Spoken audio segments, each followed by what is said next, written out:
کہ مسلمان فلسطین کو سپورٹ تو ضرور کرتے ہیں لیکن بہت ہی کم لوگ جانتے ہیں کہ آخر فلسطین اور اسرائیل کے درمیان مسئلہ ہے کیا۔ میں اپنی آج کی اس ویڈیو میں بہت ہی آسان الفاظ میں کوشش کروں گا آپ کو اس مسئلے کے بارے میں بتانے کی۔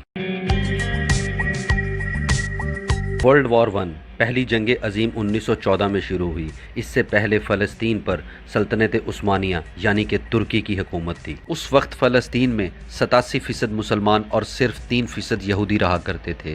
یہ فلسطین میں وہ وقت تھا جب عیسائی، یہودی اور مسلمان سب مل جل کے رہا کرتے تھے۔ 1918 میں جب پہلی جنگ عظیم ختم ہوئی تو یہاں پر برطانیہ کا راج قائم ہو گیا، اور یہی وہ وقت تھا جب فلسطین میں یہودیوں کی تعداد بڑھنا شروع ہو گئی۔ 1920 سے 1938 تک فلسطین میں تقریباً یہودی 3,20,000 کے قریب آ کر بس چکے تھے۔ یورپ سے تمام یہودی فلسطین کی طرف آ رہے تھے۔ یہاں پر ان لوگوں کا پلان یہودیوں کے لیے ایک الگ اسٹیٹ بنانے کا تھا۔ یہودیوں نے فلسطین آ کر یہاں پر زرعی زمین خریدنا شروع کر دی۔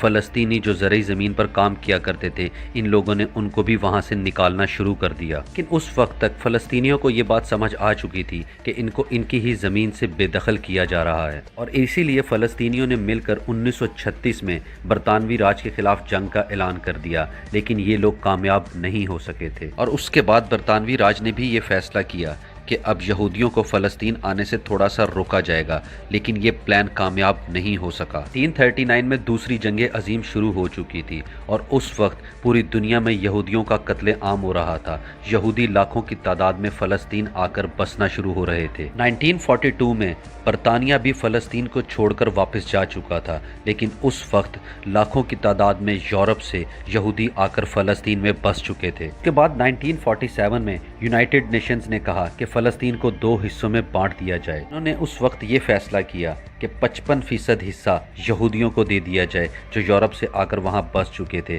اور 45% حصہ فلسطینیوں کو دے دیا جائے، یعنی کہ اب فلسطین کے پاس اپنا ہی حصہ کم ہو چکا تھا۔ یونائٹڈ نیشنز نے یہ بھی کہا جیروسلم جو مسجد اقصی والا حصہ ہے، یہ حصہ نیوٹرل ہوگا، اور یہی وہ وقت تھا جب اسرائیل نے اپنے آپ کو ایک اسٹیٹ ڈکلیئر کر دیا۔ اب فلسطینیوں کو یہ بات سمجھ آ چکی تھی کہ ان کو اپنی ہی زمین سے بے دخل کر دیا گیا ہے۔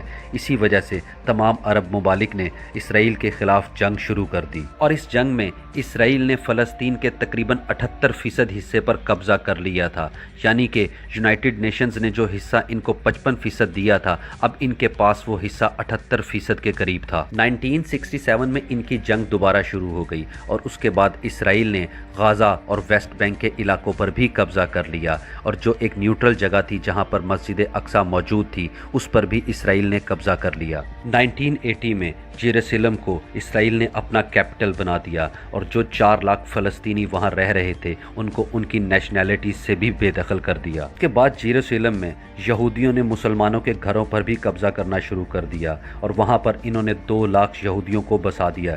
ظاہر سی بات ہے یہ سب کچھ غیر قانونی تھا۔ مجھے امید ہے کہ آپ کو یہ کہانی سمجھ آ گئی ہوگی۔